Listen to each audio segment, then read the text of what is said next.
नवरात्रि की शुरुआत के साथ देवी मंदिरों में भक्तों की भीड़ उमड़ेगी और वहीं प्रयागराज के महाशक्तिपीठ ललिता देवी मंदिर का विशेष महात्म्य भी होगा। बता दें कि यमुना तट पर स्थित ये प्राचीन मंदिर पौराणिक काल से पूजनीय माना जाता है, जहां संगम स्नान के बाद यहां दर्शन पूजन से भक्तों की मनोकामनाएं पूरी होती है। देश भर से श्रद्धालु यहां पहुंचते हैं। इसी को लेकर हमारे संवाददाता ने एक रिपोर्ट तैयार की है, देखिए। 30 तारीख से शुरू हो रहा है और 51 शक्तिपीठों में जहां प्रयागराज में एक और मंदिर है जिसे ललिता देवी मंदिर कहते हैं। इस समय हम ललिता देवी मंदिर में पहुंचे हैं और आप देख सकते हैं यहाँ पे भव्य आरती, माँ के दर्शन कर रहे हैं, पूजा अर्चना कर रहे हैं। आप देख सकते हैं यहाँ विधि विधान से लोग पूजा अर्चना करते हैं और लोगों से हम बात करने की कोशिश करेंगे। ये बताइए, आप लोग यहाँ मंदिर में आए हैं, माँ के दर्शन कर रहे हैं, क्या मंदिर का इतिहास है, किस तरह से पूजा अर्चना करते हैं आप? मैं यहाँ 40 वर्षों से लगभग आ रहा हूँ। ये इलाहाबाद की शक्तिपीठ है, माँ ललिता पीठ, यमुना नदी के किनारे। और यहाँ सती की 2 उंगलियां गिरी थी।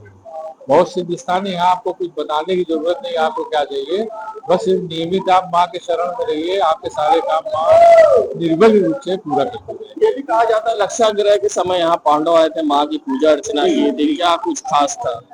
जी, इसके ऐतिहासिक विवरण है इसमें। त्रिपुर सुंदरी है माँ लोग यहाँ ललिता पीठ जो है, और मैं तो बचपन से देखता चला आ रहा हूँ। और लोगों से बात करेंगे। आप लोग आए हैं यहाँ दर्शन कर रहे हैं, क्या खास माँ की महिमा है, किस तरह से आप लोग आते हैं, किस तरह शक्तिपीठों में से एक है? ये यहाँ पर एक कहा जाता है कि जब सती जी का लेके शिव जी भ्रमण कर रहे थे उनका पार्थिव शरीर लेके, तो यहाँ 3 उंगलियां गिरी थी, तो माँ ललिता उन्होंने। और ये भी है मान्यता कि ये प्रति ईयर हर साल ये जो साइज है वो उंगलियों की बढ़ती भी रहती है। हमारा पुजारी जी भी, हम उनसे ही बात करेंगे। ये कितना मंदिर की पौराणिक मान्यताएं हैं, क्या कुछ खास है? इसकी मान्यता जो है, बहुत पुराना मंदिर है, कई सदियों का है। इसके विषय में हमको इतनी जानकारी नहीं, कब का है, किस सन का, किस संवत का, हमको जानकारी नहीं, लेकिन बहुत है पुराना मंदिर, कई पीढ़ों का भी मंदिर है ये। अब इनको राज राजेश्वरी त्रिपुर सुंदरी माँ ललिता कहते हैं। प्रयागराज के अधिष्ठात्री देवी माँ ललिता ही। यहाँ पे कहते हैं सती माता की उंगलियां भी गिरी थी और पांडव भी आए थे, क्या? हाँ, पांडव कूप है जो बगल में, हनुमान जी के बगल में पांडव कूप कहलाता है। यहाँ सती जी के जो है दोनों हाथ की फिंगर है, उंगलियां, हस्तांगुली गिरा प्रयागा, दोनों हाथ की उंगलियां प्रयागराज में गिरी। अब तक कहाँ गिरी, तरण सुता तब सुंदर जागा। इन्हीं यमुना का किनारा, बगल में 100 कदम के सामने गंगा का किनारा। कहा जाता है इसका वर्णन कई पौराणिक किताबों में भी हाँ, है। पुराणों में इनका वर्णन है। इनका वर्णन जो है मत्स्य पुराण में, इनका वर्णन देवी भागवत पुराण में, इनका वर्णन ब्रह्म वैवर्त पुराण में, इनका वर्णन चूड़ामणि में, इनका वर्णन जो दुर्गा सप्तशती में, हृदय ललिता देवी गणेश समुद्रधारिणी दुर्गा सप्तशती का है।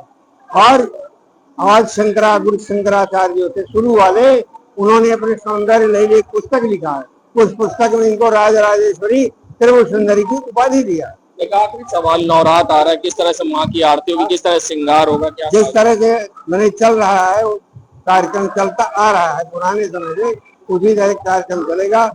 तो इसकी देर आरती शाम को होती है, इसके बाद रात मध्याह्न 12 बजे होती है, और फिर सुबह प्रातः 6 बजे। देखिए किस तरह से आरती होगी, पूजा अर्चना होगी, मगर एक बार हम अपने दर्शकों को जरूर दिखाएंगे, माँ के दर्शन कराएंगे। माँ ललिता देवी की ये प्रतिमा है जो कि पूरी तरह से चांदी से इसका श्रृंगार किया गया है और ये कई 100 साल पुरानी है, इसका कई पुराणों में वर्णन है। और सबसे बड़ी बात है कि माता सती की यहाँ उंगलियां गिरी थी, इसलिए इसे 51 शक्तिपीठों में से एक कहा जाता है। और इस मंदिर की भव्यता खास हो जाती है जब लोग यहाँ आते हैं, क्योंकि यहाँ पे पांडव कूप भी है। तो इस तरह से यमुना किनारे ये मंदिर होने का खास महत्व और पूजा अर्चना करने लोग पहुंचते हैं और माँ के दर्शन करते हैं। वीडियो जर्नलिस्ट सामू कुशवाहा के संग सैयद मोहम्मद आमिर, प्रयागराज।